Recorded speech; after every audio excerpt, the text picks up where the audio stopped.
예, 영화 1987이 개봉을 앞두고 있습니다. 저 감독님한테 전해드린 말씀인데요. 뉴스공장이 워낙 그 인기가 많다 보니까 책, 영화, 이 홍보를 부탁한다는 청탁이 엄청나게 많이 들어온답니다. 김영란법에 위반되지 않는 범위 내에 드리려고 하는 것 같은데, 근데 어떻든 뉴스공장에서 소개가 되면 크게 흥한다. 근데 사실 1987 영화에 관해서 전혀 껌 한 통 받은 적도 없다고 하시는데 왜 그럼 오늘 1987 이 얘기를 꺼내느냐. 1987이란 영화가 1987년 6월 민주항쟁을 배경으로 하고 있죠. 거기에 대해서 또 관심이 커져가고 있는데 이 영화를 보시고 깊은 감명을 받으셨을 뿐만 아니라 이 시기에 관한 살아있는 역사 이신 분을 한 분 모셨습니다. 1987년 당시에 민주정치 국민운동본부 상임집행위원이셨죠. 유시춘 작가님 스튜디오로 직접 나오셨습니다. 어서 오십시오. 네, 안녕하세요. 이거 선생님 여기서 뵈니까 더 반갑네요.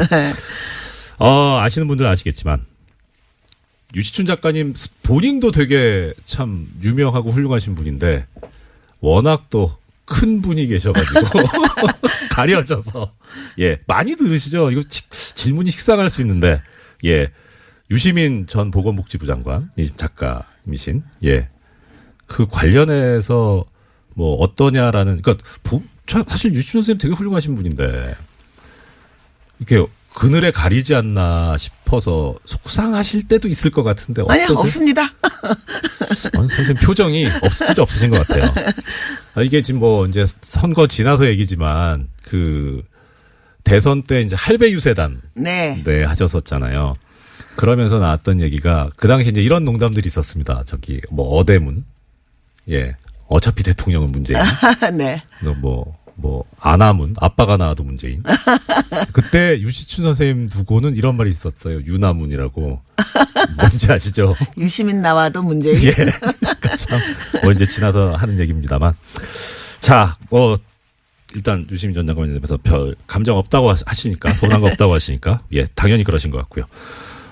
오늘 이제 모셔서 듣고 싶은 말씀 시작해 보겠습니다. 민주정치 국민운동본부, 줄여서 국본 상임집행위원으로 활동하셔서, 이 당시 이제 정말 살아계신 역사인데 일단 영화 1987 어떤 의미가 있고 어떻게 보셨는지 좀. 네, 영화가 예술로서의 본성을 가지고 있고요. 네.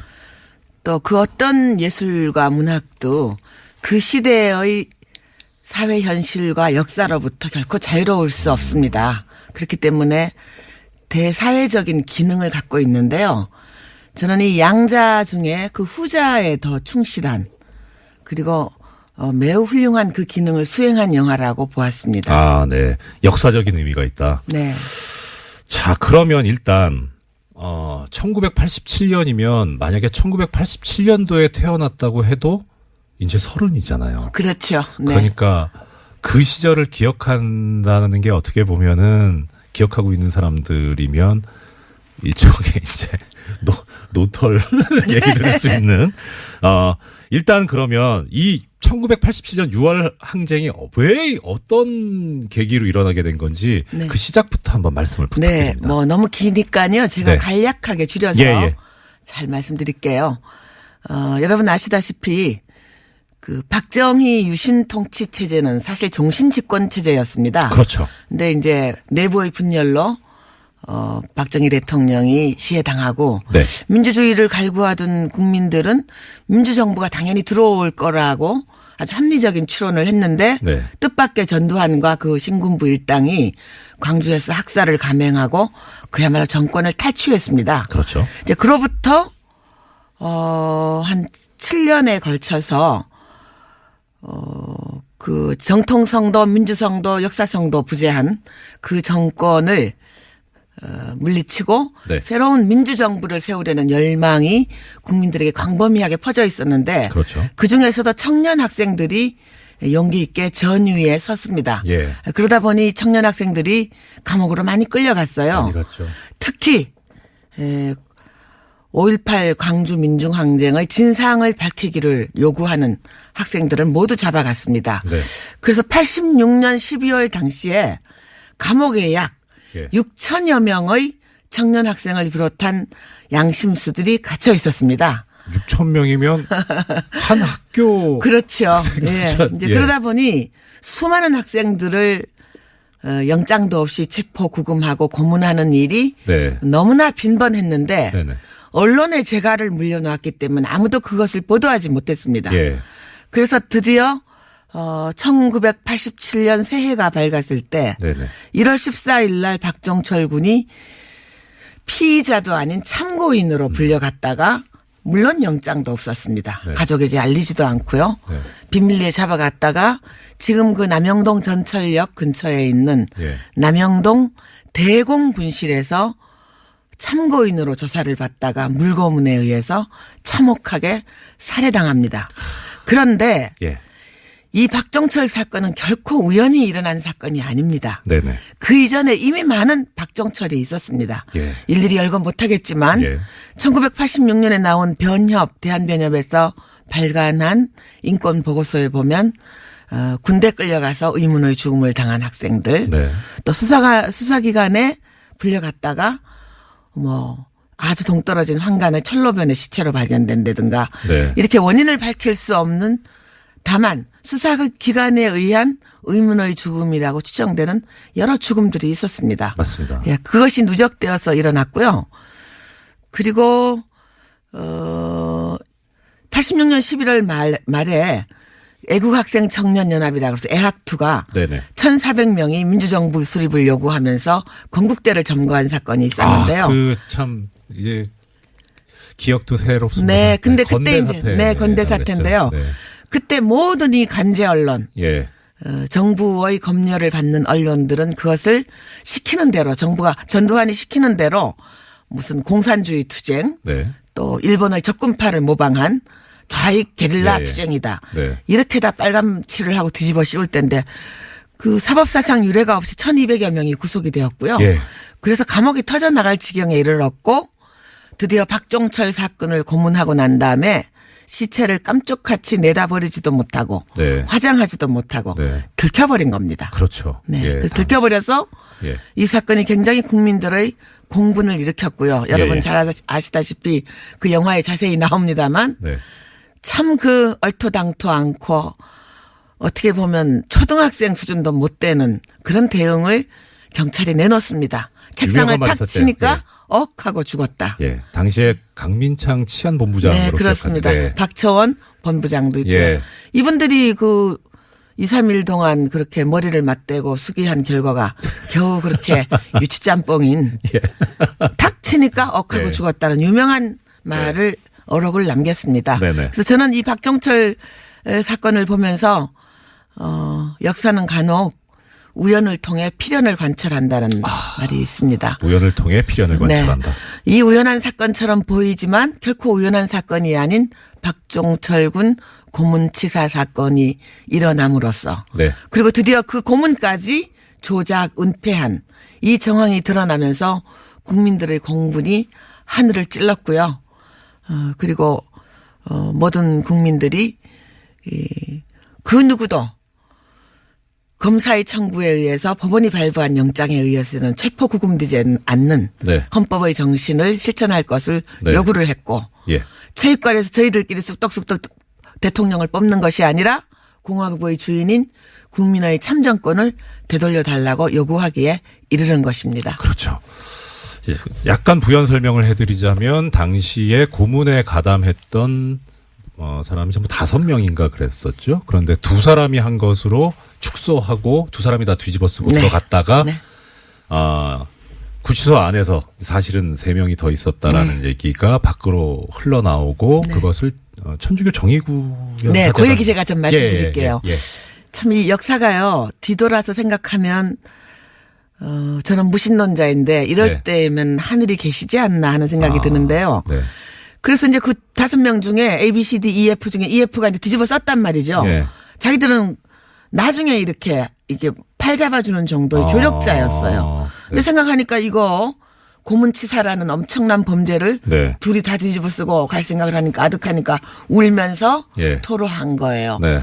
그거를 감옥에 계시던 양심수 한 분이 예. 적어서 이부영 선생님이 들으셨고 네. 그걸 또 그 당시에 그 있던 교도관이 예. 들어 전달을 했습니다. 그런데 야. 네.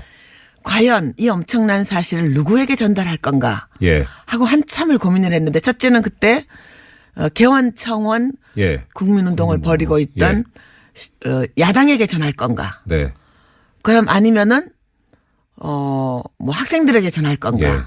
그게 누구에게 전해야 이것이 가장 국민들에게 믿음을 주고 네. 의분을 불러일으킬까 하는 것을 고민한 끝에 예. 정의구현 사재단이라는 그 신부님 예, 신부님들. 조직에 전하게 됩니다. 그때 뉴스공장이 있었어야 되는데. 그때 뉴스공장이 있었으면은 아깝습니다. 박정철 사건이 일어나지도 않았죠. 하긴 그렇겠네요. 네. 네. 이 짧은 생각. 네. 자. 그렇게 해서 고문을 해서 사람을 죽였을 뿐만 아니라 더 나아가서 그걸 은폐하기까지 그런 이제 범죄를 저질렀는데 그것이 도화선이 돼서 실제 행동까지 갔습니다만 그 고문치사 사건에 대한 분노를 넘어서 당시에 이 국민들이 요구했던 거는 아까 말씀하셨던 대로 대통령을 직접 국민의 손으로 뽑을 수 있는 그러니까 대통령 직선제 국민의 권리를 보장하라 난 그것이었죠. 그래서 그 얘기 관련해가지고 이제 이 선생님께서 계셨던 민주정치 국민운동본부가 있었는데 그 조직은 어땠나요 당시? 네, 그 규모라든가. 비하인드 스토리를 잠깐 말씀드리면 가장 중요한 것이 그렇게 폭발력을 지니게 된 것은 마지막에 네. 야당이 합류하면서 함께 조직을 꾸렸기 때문에 그렇게 폭발력이 있게 되었습니다. 네네. 이제 박종철 군 사건, 고문치사 사건이 일어나고 네. 그야말로 민주화 운동 단체로만 2월 7일, 3월 3일 추도회와 평화대행진을 했는데 네.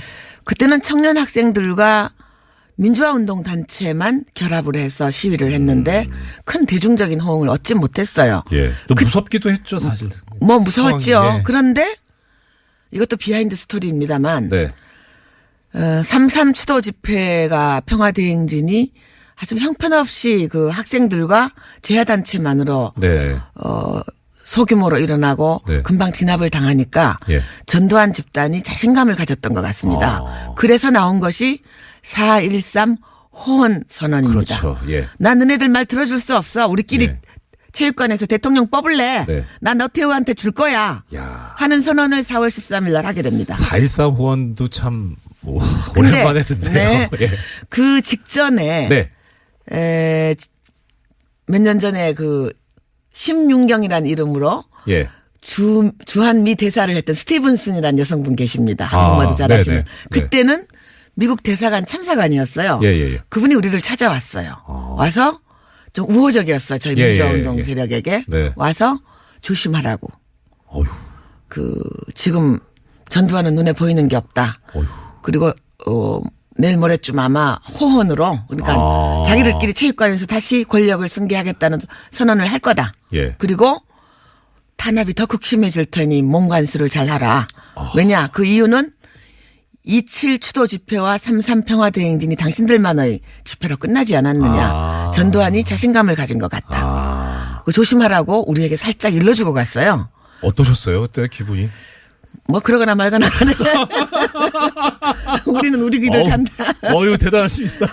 저 듣고 있는 그냥 앉아서 이 말씀만 듣고 있는 저도 등골이 오싹해지는데. 그래서 이제 4.13 호언 선언이 사실상 국본 결성의 불을 지핀 겁니다. 도저히 이제는 안 되겠구나. 네. 자기들끼리 체육관에서 모여서 쑥쑥 하면서 나 두한이는 나 친구 노태우한테 물려줄 거야. 너네들 네. 눈 감고 입 닫고 가만히 있어 이 자식들아 주는 거나 먹고 이런 선언이었단 말이죠. 그래서 4.13 호언이 나고 그 이틀 뒤에 그 국본을 결성하는 초동 모임을 저기서 하게 됩니다. 예. 그러면요. 그 초동 모임 국본 결성하시고 그게 아까 3.3 대행진까지 말씀하셨고 4.13 호언까지 나왔으니까 대략 5월? 아닙니다. 4.13 호언 나고 예.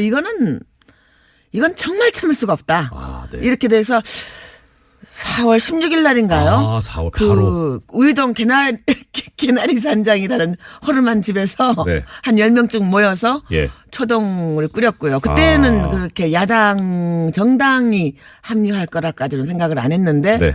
이제 종교단체, 제야단체, 학생운동단체가 모두 하나로 모여야 되겠다는 첫 모임을 한 게 아마 그 다음 날이었던 것 같습니다. 그럼 4월 15일, 6일. 근데 그때 제가 기억하기로는 이제 그 당시 87년도의 상황을 나중에 이제 6월 항쟁이라고 부르지 않습니까? 그리고 그 6월 항쟁이라고 명명된 이유가 6월 10일 날 네네. 큰 대규모 집회가 있었고요. 6월 10일 이 언저리쯤에 이제 이 국본이나 선생님께서 네. 그래서 예. 이제 긴 논의를 거친 다음에 네. 마지막에 갑론을박을 했던 것이 야당을 참여시킬 거다. 네. 그랬는데 네. 결과적으로 생각하면 야당을 참여시킨 건 너무나 잘한 일이었습니다. 그러니까 지역적으로는 뭐 제주에서 서울까지, 네. 연령적으로도 10대에서 70대 네. 어르신까지 영원한 구별이 없었고요. 네, 그다음에 뭐 분야별로도 농민, 여성, 빈민, 인권, 법조, 문화예술 이 모든 장르에서 민주화 운동을 하고 있던 모든 단체들이 총망라되었고요. 그래서 6월 10일 날 아침에 저희가 왜 그게 성공할 수 있었느냐면 네네네. 네. 한승원 변호사 같은 분이 이렇게 굉장히 지적인 유머에 거의 뭐 신화의 단계에 그렇죠. 계신 예. 분인데 예. 나중에 회고하시기를 6월 항쟁이 성공한 것은 성공회에서 개최했기 때문에 성공했다. 뭐 이런 말씀도 하시고 그랬는데. 지금으로 치면 게 아재 개그인데요. 아직 그렇죠. 그때는 굉장히 신선했습니다. 예. 그래서 이제 성공회. 예, 6월 예. 10일 아침에 대해서 그 국본이 출범하던 5월 27일 아침 저 어제처럼 생생한데요. 네. 이게 거기에 참석할 한 200여 분의 발기인들이 네. 저처럼 다 담당 형사가 따라붙는 요주 인물들이에요. 지금 식으로 표현하면 사찰. 블랙리스트에 올라 있는 분들이죠. 얼마나 까마면 3번을 치십니까? 그렇기 때문에 예. 이 장소를 사전에 알릴 수가 없었습니다. 그렇죠. 정하지 않았어요. 우리가 새 나갈지가 모르기 때문에. 아니 지금처럼 뭐 무슨 단체방이 있는 것도 아니고. 네, 왜냐하면 그 국본을 결성한 무언가 얘네들이 일을 할 거라는 거는 이제 수사기관도 알고 있었는데 예. 몇 월 며칠 어디인지는 모르고 있었던 거예요. 6월 10일은 5월 27일은 저희들이 정했고요. 네네. 장소는 그 전날까지도 아무도 몰랐습니다. 그래서 일단 민자 돌린 모든 단체들이 예. 종로통에 숨어 있기로 했습니다. 종로. 네. 광화문에서 네네네. 동대문까지 걸친 그 종로 양쪽의 길에 네. 적당한 곳에 있기로 하고 전령이 예. 이 쪽지를 써서 다녔습니다. 참 웃음밖에 안 나와요. 예, 아니요. 예. 그때는 뭐 너무 절박했죠. 그렇죠. 그래서 네. 방법이 없어요. 저희 그 민가협은 어디에 있었냐면 지금 인재근 의원하고 나하고 등등 네. 어디에 있었냐면 종로 2가 골목에 있는 네. 그 당시 민가협 회원이 하던 카페를 새벽에 문을 열라 그래가지고 거기 기다리고 있었어요. 그래서 제가 이제 이렇게 나가니까 네. 새벽빛이 부유하게 일어나는 아침이었어요. 그랬더니 5월. 네. 5월 27일 아침 6시에 예. 그 멀리서 누가 오더라고요. 예. 그 기춘이에요. 명동 청년연합 간사로 있었던 전에 청와대에서도 일하고 있었던. 기춘. 네네. 그거 김기춘? 아니야 그냥 기춘. 오더니 설마. 이렇게 지나가면서 제 이 예. 쪽지를 예. 저 작은 메모지 한 장을 제 손에다 이렇게 쥐어주고 나가더라고. 봤더니 향린교회 이렇게 돼 있는 거예요. 근데 그때 저희가 이제 어디서 하느냐를 두고 네. 뭐 민주화 운동의 메카였던 종로 5가 기독교회관 알쓸 신자매도 얼마 전에 나왔죠. 예. 거기 그다음에 뭐 명동성당 네. 또 향린교회 네. 그다음 서대문에 있는 기독교 사회문제연 예. 뭐 그 네 군데를 이제 올려놓고 생각을 하고 있었는데 새벽 5시쯤 가봤더니 눈치를 챈 경찰들이 정경들을 나머지 세 군데는 다 풀어놨어요. 왔다 갔다 해요. 보니까 그 기독교 회관하고 예. 기사연하고 명동성당 앞에는 이렇게 정경들이 깔려 있고 사복 형사들이 왔다 갔다 해요. 워키토키를 꽂고. 그쪽 입장에서 보면 예상 문제잖아요. 거기는. 그렇죠. 예상 문제지요. 네. 향민교회는 없었어요. 그래서 향린교회로 정한 것이 5시 한 반쯤. 네네. 그리고 6시에 쪽지를 써가지고 종로통을 중심으로 이렇게 흩어져 있던 민자 돌린 단체한테 쭉 돌린 거예요. 네네. 그래서 이제 야, 영화네, 완전. 예, 싹싹싹싹 하면 그 얘기까지는 안 나와서 영화는 아마 국본을 결성하고 6월 항쟁이 일어나기 직전까지요. 이거 사실관계를 아, 추적을 한 네네. 것이고요. 네. 그 뒤 영화도 앞으로 나와야 되겠지요. 네. 그렇게 해서 이제 다들 향림교회에 한 7시쯤에 모였고요. 예. 일사천리로 진행을 해서 끝나고 나오니까 그제서야 이제 그 뒤늦게 소식을 예, 접한. 뒤늦게 소식을 접한 경찰들이 예. 그 닥쳤던 게 지붕 쳐다보는 식으로 이렇게 쳐다보고 있어서 저희들이 의기양양하게 나왔죠. 아, 야, 그렇게 근데 결성을 했습니다. 그 긴박함. 네. 야, 자 그러면 향림교회에서 이제 국본이 출발을 했고요. 출범을 했어요. 시간이 되게 빨리 가네요. 이거 오늘 다 못. 그래요? 큰일 났네. 그러면 6월 10일로 정한 것은 아니요, 선생님 저기 뭐 이거는 영화도 영화지만 네. 예, 좀 더 이 자세히 듣고 네네. 예, 그래서 저 선생님한테 다시 한번 폐를 끼치더라도 네. 네, 자세히 한번 들었으면 싶습니다. 자, 네네. 그러면 이제 향림교회에서 출범이 됐고 그 다음에 그러면 이제 아까 저기 성공회에서 하셨기 때문에 성공했다고. 네네. 성공회는 그럼 어떻게 돼? 이제 우리가 성공회는 그때 지키지 않았기 때문에 예. 그리고 성공회에 그때 젊은 신부님들이 많이 계셔가지고 네. 거의 뭐 요즘은 좀 486 세대들이 거기 그때 한 20대 30대들로 있어가지고 예. 우리에게 매우 협조적이었고요. 거기만 지키지 않고 있었습니다. 그리고 네. 6월 10일로 못을 박은 것은 첫날 회의에서 네. 노태우 전두환이 노태우에게 권력을 승계해주는 민정당 전당대회가 6월 10일 날 12시에 있었기 때문에 맞습니다. 그날로 저희들이 대응을 한 것입니다.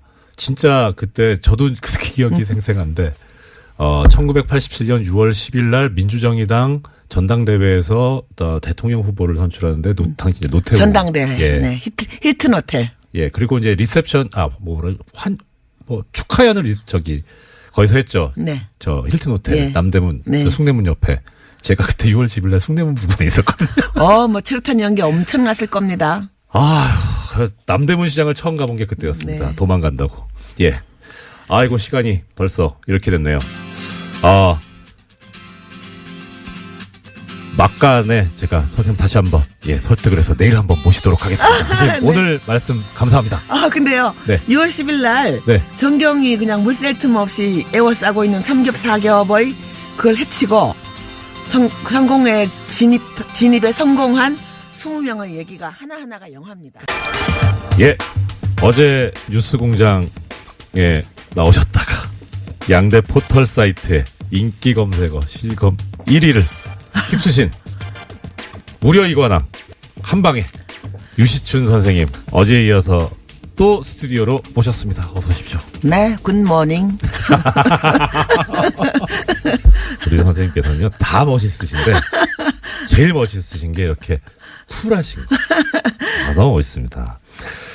자, 어제 혹시 못 들으신 분들을 위해서 잠깐 어제 그 선생님께서 하셨던 말씀을 좀 정리를 해드리겠습니다. 이 유시춘 선생님께서는 1987년 민주정치 6월 항쟁 때 민주정치 국민운동본부 상임집행위원을 맡으셨었고요. 현재 이제 사단법인 6월 민주항쟁 계승사업회 이사장이시고요. 네. 그리고 어제 하셨던 말씀이 이겁니다. 1987년 6월 항쟁에 도화선이 됐던 당시 박종철 군 고문치사 사건.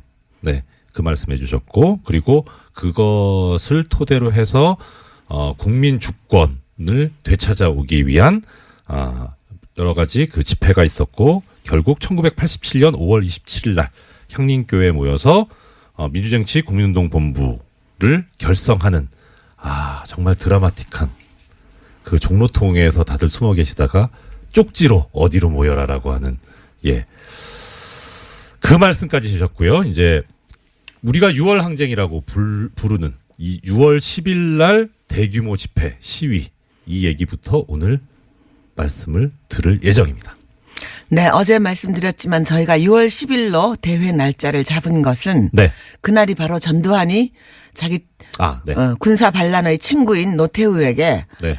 무슨 권력을 승계해주는 민정당 전당대회 날이었기 때문에 네네. 바로 그날 그 시각에 맞춘 것입니다. 네. 그랬는데 이제 마지막에 네. 경론 토론 끝에 그 당시 야당이 개헌 국민 청원 운동을 하고 있었기 때문에 합류하면서 그분들의 조직들을 이용해서 전단지가 전국에 서울에만 해도 한 20만 장이 뿌려졌습니다. 예. 그래서 뭐 7일부터 그 전단지가 도로에 그 하얗게 나뒹구는 네네. 그런 상황이었고요. 경찰이 이것을 뭐 불법 집회로 간주하고 미리 차단해 놨었기 때문에 7일부터 즉 대회 나흘 전부터 성공회 입구는 3중 4중 전경들의 겹겹이 쌓여 있었습니다. 들어갈 수가 없었어요. 어제 하신 말씀 중에 하나가 이제 이 6월 항쟁이 성공의 그 서울 네. 교당이라고 하나요? 교회.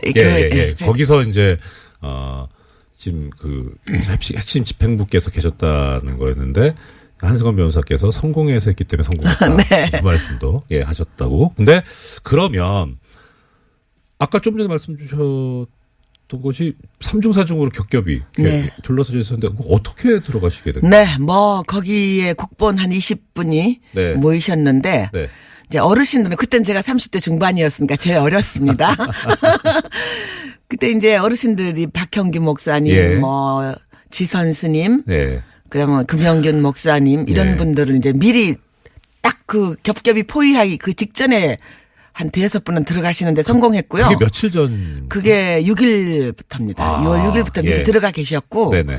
저는 7일날 아침에 집에서 나오는데 벌써 네. 우리 이 판사님처럼 이렇게 체격이 좋으신 사복 두 분이 딱 나오는데 지키는 팔을 잡는 게 어디 가십니까 이래요. 예. 아 순간 연금이 시작됐구나 생각을 하고 아. 제가 마침 그때 원고지 그때는 지금처럼 이메일이 그렇죠. 없어서 예. 원고지를 직접 갖다 줄 때입니다. 예. 출판사나 예. 신문사에. 예. 마침 그때 어딘가에 제가 원고를 갖다 줄 일이 있어서 네. 원고지 열매를 또르르 만 걸 갖고 있었어요. 예. 그래서 이거 보면서 안 보이세요? 나 지금 출판사에 원고 갖다 주러 가잖아요. 그땐 예. 제가 차가 없었습니다. 예, 그래서 예. 차 있으면 나 좀 같이 갑시다. 그랬더니 오, 멋있다. 그러십니까? 그러더니 그럼 다녀오세요. 이러는 거야. 네. 딴 데 가시면 안 됩니다. 이러는 거예요. 그날 나오면서 보니까 제가 그렇게 연금 조치가 내려진 줄 모르고 쉐어링 치마에 예. 짧은 티셔츠를 입었더라고요. 날씨가 더울 때잖아요. 네, 조금 그러니까. 더웠습니다. 예. 덥기는. 네. 그래서 뒤돌아보면서 너희들 굿바이다 그러고서는 갔다가 잠실에 있는 친구 예. 집에서 자고 아. 아침 그러니까 6월 8일 아침 5시 새벽 5시 반에 성공회 입구가 이 시청 출구에서 한 100m 떨어져 있잖아요. 네. 곰곰이 생각을 했어요. 저걸 어떻게 뚫고 들어갈 건가 생각을 하다가 그 당시 우리를 많이 도와주신 그 성공회 성당 주임 신부인 박종기 신부님이라고 네네네. 40대 젊은 신부님이 계셨어요. 아, 네. 그분 아드님이 신학생인 거 제가 알았거든요. 아. 전화를 했더니 받아요. 예. 이렇게 막혀 있는데 내가 꼭 들어가야 된다. 거기 지금 어르신만 계시고 네. 거기 가면 성명서도 쓰고 이 머리띠도 네. 만들어야 되고 이러저러한 실무를 담당할 사람이 없지 않냐. 네네. 내가 꼭 들어가야 되겠다. 그랬더니 예. 그럼 한번 생각해 보자고. 그래서 내가 그러면 새벽 기도회가 늘 있으니까요. 내가 예, 그럼 예, 피아노 예. 반주자인데 늦은 걸로 꾸미고 헐떡거리고 갈 테니까 네. 네가 얼른 나를 끌어다오. 아. 그렇게 하고서는 갔는데 지금도 그 카페 노천 카페 예, 옆에 있습니다. 조그만 예. 쪽문이 있죠. 네. 글로 갔어요. 갔더니 예. 뭐 삼겹 에워싸고 있죠. 그래서 내가 숨을 막 헐떡거리면서 가서 나 큰일 났어요. 지금 신부님한테 쫓겨나게 생겼어요. 나 지금 피아노 반주자인데 지금 기도 시작됐는데 진짜 혼나게 생겼네. 그러고 쭝얼거리고 있는데 그 박종기 신부님 아드님 지금 신부님이 되셨습니다. 아, 예. 그분이 나오시더니 왜 이렇게 늦었어요? 그러고선 손을 콱 잡아당기니까 하는 사이에 그 쪽문을 통과해서 제가 들어갔습니다. 이제 외람된 말씀인데 지금 선생님이 발연기를 믿었단 말이에요. 그렇게 했고요. 그리고 하는 사이에 들어갔고요. 가보니까 이제 몇 분이 들어와 계셨고 아, 예. 이제 그날 8일 날 뭐 신문 방송에 난리가 났죠. 전부. 그렇죠. 그날 이제 고인이 되셨습니다만 양순직 그 당시 예, 여당 총재하신 예. 분이 당직자의 도움을 받아서 한영애 씨라고 그때 예, 이어버리셨는데 예. 그분하고 의원님 같이 계셨죠. 그 옆에 예. 수녀원 담장을 타고 내려오셨고요. 아. 그다음에 그때 농민운동 하시던 서경원 예, 계셨는데 그분은 좀 생기기도 농부처럼 예, 생기셨잖아요. 예, 네. 그래서 청소부 복장을 하고 예. 빗자루 들고 청소부인 척하고 들어왔고요. 그렇게 뭐 그 기기묘미한 방법으로 모여서 거기서 3박 4일 동안 박정기 신부님의 사제관에 있는 모든 와인과 쌀과 음식을 다 축내고 밥도 제가 거들어 줬고요. 예. 뭐 그 사제관 안에 있는 모든 음식을 저희들이 다 먹어 아, 치웠습니다. 그러니까. 아유, 뭐 선생님께서 지금 그렇게 말씀하시지만 사실 외부하고 이제 이게 완전히 안 단절되어 되잖아요. 있었습니다. 그러면 지금처럼 뭐 핸드폰도 없고요. 그렇죠. 더군다나 이 뭐 휴대전화도 없었고요. 예, 예. 유선전화에만 의지를 했는데 네. 밖으로부터 완전히 모든 것이 통신과 만남과 예. 모든 것이 다 두절된 상태에서 사흘을 보냈지만 바빴습니다. 그 안에서. 예. 현수막도 걸어야 되고 예. 머리띠도 만들어야 되고 성명서도 써야 되고. 근데 어찌어찌 알고 동아일보에 유일하게 그날 저희들 사진이 났는데요. 네. 그 얼리버드들은 일찍 일어나서 어찌어찌 알고 동아일보하고 제 기억으로는 두 군데 신문사 기자들이 들어와서 유의하게 그때 사진이 있습니다. 그 당시 신문을 보면. 예. 그 참 이렇게 참 가볍게 말씀하시지만 그때를 생각해 보면 그때도 즐겁게 했습니다. 또 이렇게 그러니까 즐기는 사람을 이기지 못한다고 하잖아요. 네. 그러니까 정말 네. 선생님께서 이렇게 말씀하시는데 그게 아마 성공의 원동력이 아니었나 싶습니다. 지금 1710님께서 신부님이 무슨 아드님이 있으시냐. 성공회는 네. 신부님이 결혼을 하십니다. 네. 네. 예, 그 성공회의 그 영국 그래서 캐더릭이죠. 그러니까. 예, 네. 이렇게 허용이 돼 있어서 예, 방금 지금 저 댓글을 봐서 좀 여쭤봤습니다. 그 신부님이 적극적으로 도와주시던 분이었는데 하느님께서 어떻게 그렇게 아름다운 분들을 일찍 데려가시는지 일찍 돌아가셨고요. 예. 오늘 아침 무척 그립습니다. 그러게 말입니다. 네.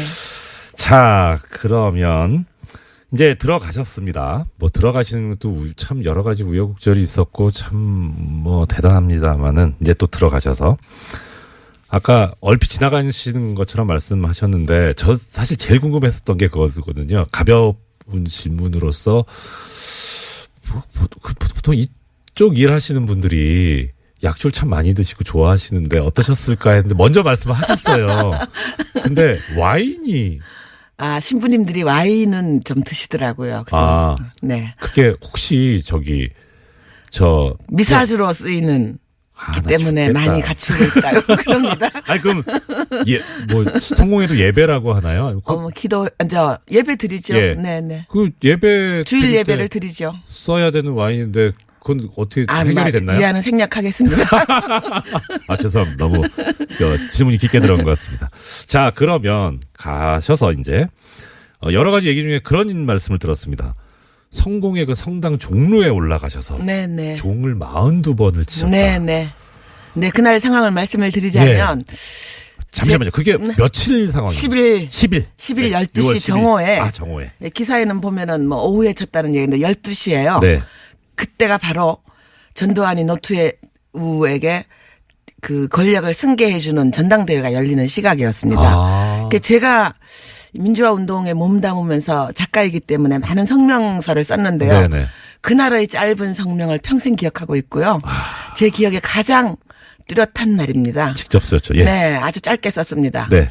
지금도 기억을 하는데요. 지금 이 시각 진행되고 있는 반민주적, 반역사적 사기극을 즉각 국민의 이름으로 중단할 것을 요구한다. 이렇게 이제 성명서를 낭독을 하고 네. 지선 스님 그때 백양사 주지로 네네네. 계셨던 지선 스님과 제가 함께 종로에 올라갔습니다. 네. 아마도 그 교회에 생긴 100년 또는 앞으로도 이교도인 스님과 여성이 그 종로에 올라가는 건 아마 전무후무한 일일 것인데요. 성공 입장에서 그렇겠네요. 네, 예. 다행히 허락을 해주셨고요. 아마 박 신부님이 그것 때문에 많은 비난을 감수하셨던 것 같습니다. 죄송한 일이지만 그냥 어쩔 수 없었던 일이고요. 역사를 만드셨네. 네, 그리고 올라가서 42번의 타종을 한 것은 네네. 우리가 분단된 지 42년이 되었고요. 이 분단을 자양분으로 삼아서 남과 북의 독재를 강행하고 있는 남북의 독재자 모두에게 국민의 경종을 울려드린다는 의미로 타종을 했습니다. 선생님, 그리고 우리, 애청자 여러분, 저나, 우리 스태프진들 먹고 살아야 되기 때문에 한 말씀 올리겠습니다. TBS 정찬영 대표님도 당시 그 부근에 거기 계셨답니다. 네. 예, 그 이야기 꼭 전해야 된다고. 네. 감독님 잘했죠?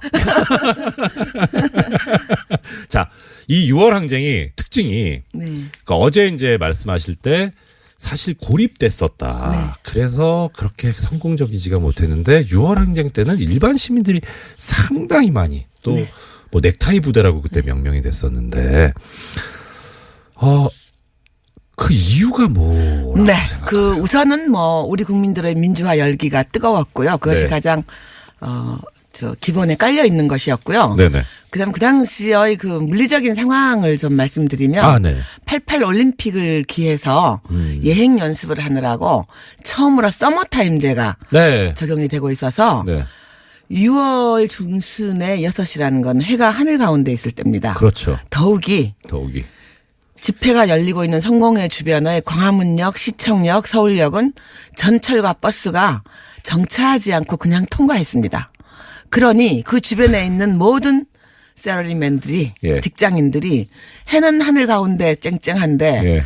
버스와 지하철은 정차하지 않습니다. 예. 어디로 올라왔겠습니까? 다 지상으로 올라와서 예. 함께 외치지 않았겠습니까? 네. 그래서 그때 아마 또 국본이 저희들이 가장 고심했던 부분은 어떻게 하면 예. 이것이 민주화 운동권을 넘어서 일반 시민의 참여를 광범위하게 다양한 형태로 이끌어낼 건가. 네. 제일 고심을 했었는데 그래서 시작도 운동가 대신 애국가로 시작하고. 맞습니다. 네, 지금은 이름도 명예도 없이 그걸 많이 알고 있지만 그 당시는 잘 몰랐기 때문에 애국가로 시작했고요.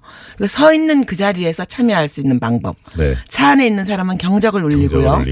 여성들은 길거리에서 수건을 꺼내서 흔들고요. 예. 그리고 뜻부전 뉴스를 거부한다는 의미로 9시에 일제히 소등을 하고 예. 또 사찰에서는 종을 치고요. 이런 국민 여러분들이 생업 현장에서 참여할 수 있는 다양한 참여 방법을 개발한 것도 그렇죠. 주요했다고 봅니다. 그러니까 지금으로 치면 우리 이제 포털 댓글 달고 그리고 기사에 대해서 좋다 안 좋다 공감 비공감 네, 좋아요. 예. 그런 이제 참여하는 그런 거였죠. 그러니까 국민들께서 길거리에 올라와서 몸으로 좋아요를 다 누른 거죠. 그렇죠. 예. 정확한 표현이십니다. 예. 자, 그거는 이제 전체적인 그림은 그렇게 돌아갔는데, 큰일 났네. 하루 더 해야 됩니다. 안 됩니다. 예, 여기 0919님께서 본인께서 이제 참석하셨던 아주 경험담을 지금 문자로 보내오셨습니다. 농민운동가 서 선생님께서는 이후에 민주당 국회의원을 하셨고, 0919님께서는 그때 6월 종로 6가 동대문 종합시장에서 사업했을 때라고 하시네요. 그때 보도블럭을 망치로 깨서 학생들에게 나눠주고 경찰들 몰려올 땐 가게에 셔터 열고 숨겨줬다고. 예. 네. 진짜 이렇게 많았습니다. 그렇죠? 영화에도 아주 리얼하게 그런 장면들이 나옵니다. 실제로 많이들 숨겨주시고요. 예. 셔터 내리고 물 주고 네.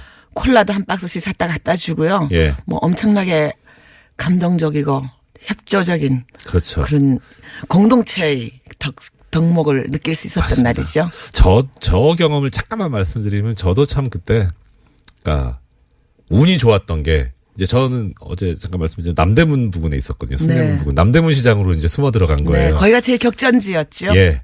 근데 또 먹을 건 많더라고요. 네. 상가니까. 맛있어요.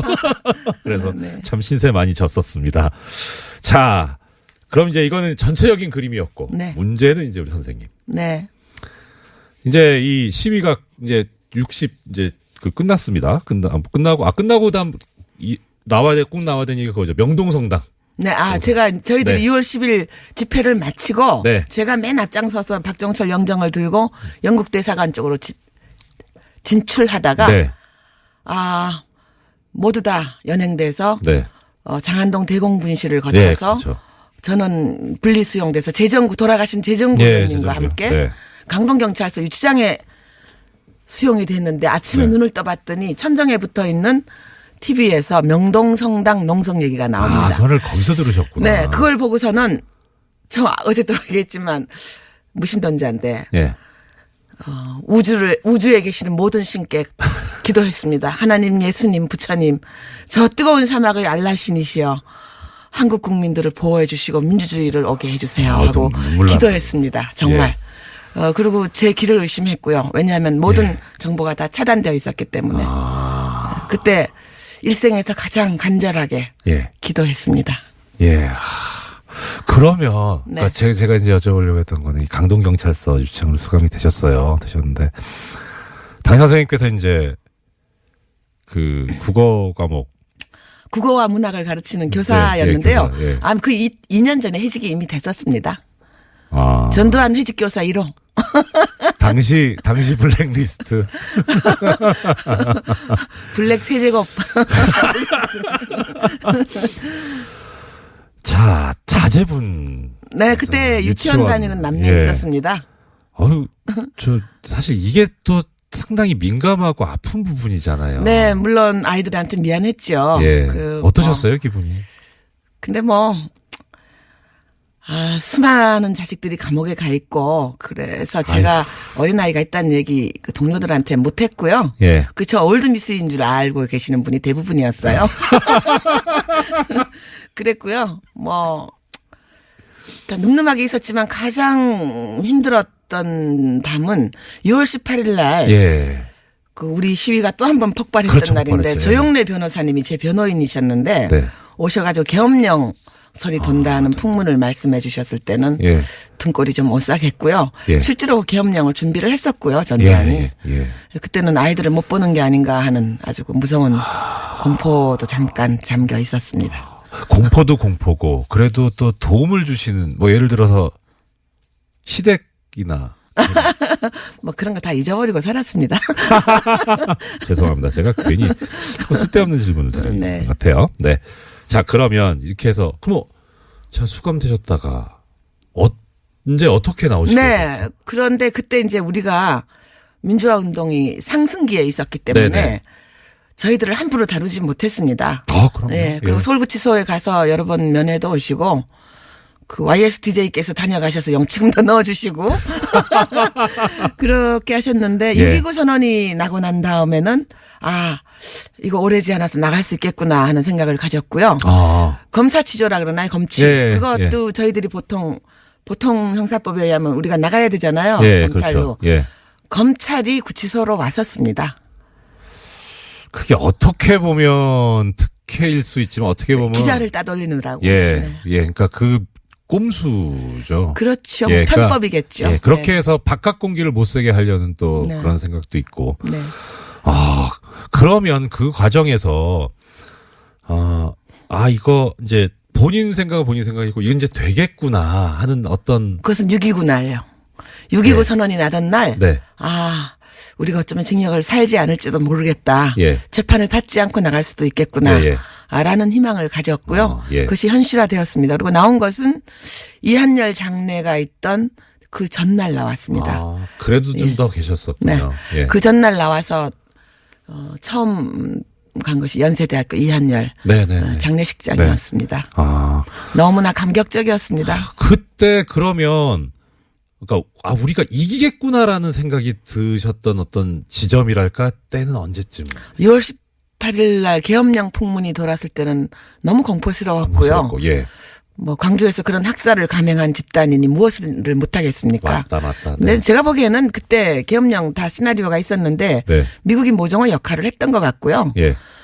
그럼에도 불구하고 제 생각은 미국이 갑자기 천사가 되어서 그런 것이 아니라 우리 국민의 민주화 힘이 우리 국민이 전국 37개 도시에서 500여만 명이 쏟아져 나온 그 물리력이 전두환이 구사할 수 있는 모든 군대, 경찰을 비롯한 모든 물리력보다 더 컸기 때문에 안 한 것이 아니라 계엄령을 못한 것이라고 봅니다. 사실 이렇게 이끌어주신 분께서 이렇게 국민들 칭찬해 주시니. 자, 교섭 들어가겠습니다. 지금까지 유시춘 선생님이었습니다. 오늘 말씀 감사합니다. 고맙습니다. 여러분 영화 꼭 보십시오.